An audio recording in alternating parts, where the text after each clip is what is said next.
Saudara-saudari yang terkasih, salam dari Rumah Inspirasi dalam renungan hari Minggu Misi. Seorang petani menaburkan benih di ladangnya, merawat, menyirami, membersihkan dan mengusahakannya sampai menghasilkan buah yang berlimpah. Benih di tangan petani akan menjadi berkat dan syukur ketika ada kesediaan, kesetiaan, ketekunan, dan ada hati untuk bekerja. Itulah bentuk pertanggungjawabannya atas statusnya sebagai seorang petani.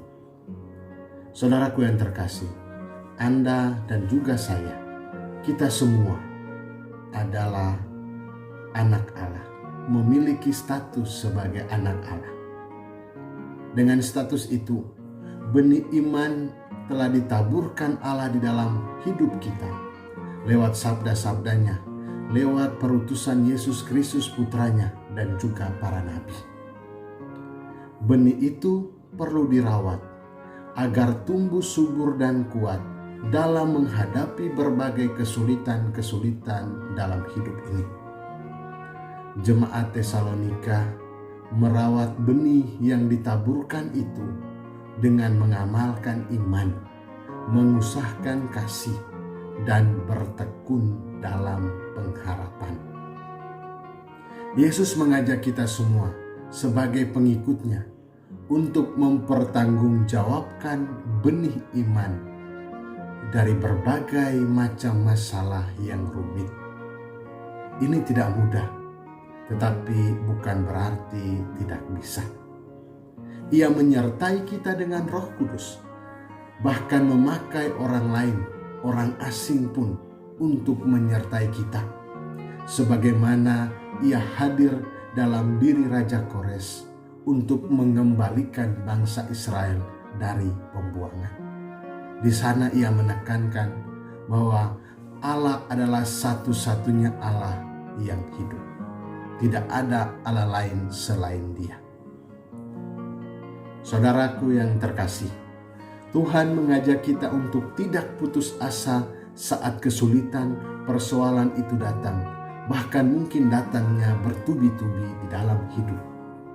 Paus Fransiskus dalam pesannya di Hari Minggu Misi ini, mari bersama-sama mendayung di perahu kehidupan ini yang diterpa angin badai, yang saat ini angin badai berupa virus, kesulitan ekonomi, dan lain sebagainya.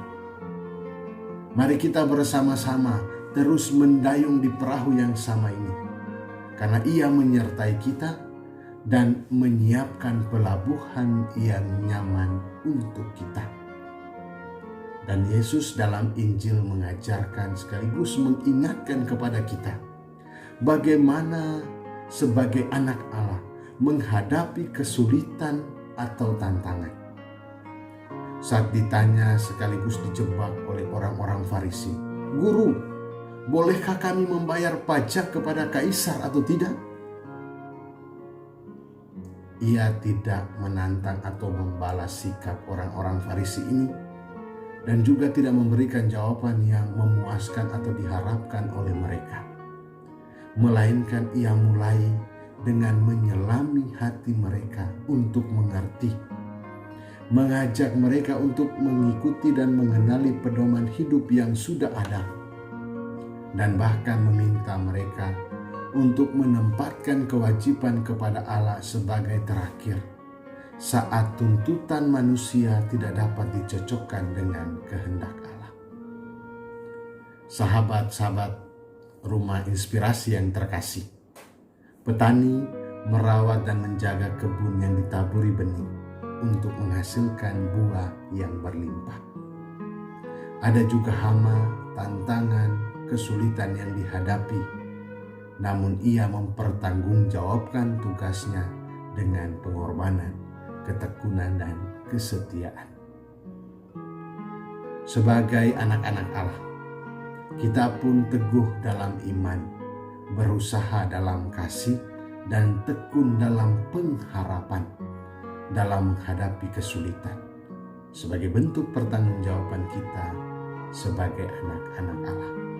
Jangan putus asa, Ia menyertai kita dengan kasih-Nya, selalu bersama kita lewat sesama, bahkan dalam diri orang-orang asing, orang-orang yang tidak kita kenal. Mari kita belajar untuk menyelami hati sesama, untuk bisa mengerti, merendah untuk patuh pada pedoman yang sudah ada, dan setia pada kewajiban terhadap Allah. Jika kita melakukan ini semua, maka pesan atau tema hari Minggu misi ini jelas kita jalani. Tuhan, ini aku, utuslah aku. Selamat hari Minggu, Tuhan memberkati.